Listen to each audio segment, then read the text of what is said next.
মানে আমার কাছে এখন মনে হয় লিমন ভাই মানে আমি এত মানে আমি এখন অনেক আসসালামু আলাইকুম, কেমন আছেন সবাই? আশা করছি আপনারা সবাই ভালো আছেন। এই যে স্ক্রিনে দেখতে পাচ্ছেন একজন উদ্যোক্তা। এই বোনটি ইতিমধ্যে কিন্তু সোশ্যাল মিডিয়াতে আগে থেকে ভাইরাল। কিন্তু তার এই যে উদ্যোক্তার পিছনে কিন্তু তার জীবনে কতটা যে পরিশ্রম, কতটা যে অক্লান্ত পরিশ্রম রয়েছে সেটা কেউ জানে না। তার সফলতার গল্প কিন্তু সবাই শুনতে চায়, কিন্তু কষ্টের গল্পটা কেউ শুনতে চায় না। আজকে দেখুন একটা টক শোতে তিনি গেলেন, আর সেখানে তিনি তার হাজব্যান্ডের কথা বলতে গিয়ে কেঁদেই দিলেন। আজকের দিনে সে তাকে খুব মিস করছে, যে আজকে সে যদি বেঁচে থাকতো তাহলে হয়তো তার পাশেই থাকতো। আসলে আপনারা দেখেন যে সে হয়তো সোশ্যাল মিডিয়াতে লাইভ করার সময় বিভিন্ন কথাবার্তা বলে থাকে। আপনারা যে সমস্ত কথা বলেন সেই কথাগুলোই কিন্তু তিনি বলে থাকেন। আপনারা যেভাবে কমেন্টগুলো করেন সেই কমেন্টগুলোই কিন্তু তিনি পড়েন, তাই না? হ্যাঁ, একটা মানুষের সব দিকে যে ভালো দিক থাকবে এমনটা না। আর একটা মানুষ যে কোনো দিকেই যে ভালো হবে না তাও না।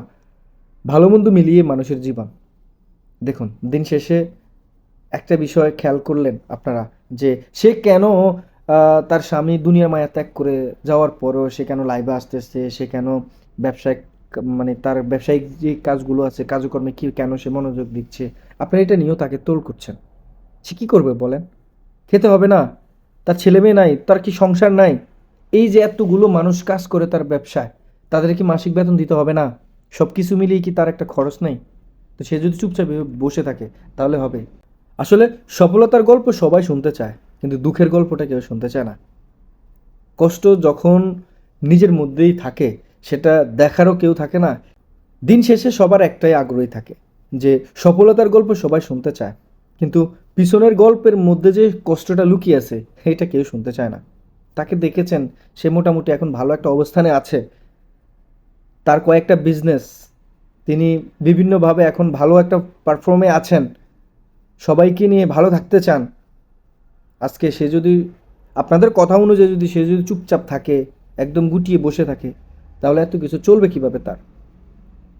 তার এই মাধ্যমে তো আরও কয়েকটা মানুষের চাকরি আছে, আছে না? তার বিজনেসে দেখাশোনা করতেছে না? তাদের মাস শেষে কি স্যালারি দিতে হবে না? এগুলো কে দেবে? তো সব কিছু মিলিয়ে দরকার আছে ভাই। টোল করলে তো টোল করার তো আর শেষ নাই, তাই না? একটা মানুষের ভুল ধরলে আপনি কত রকমই ভুল ধরতে পারবেন। সমাধানের অর্থে কি আসে জানেন? সমাধানের অর্থে কিছুই আসে না, শুধু আলোচনা সমালোচনা ছাড়া কিছুই না।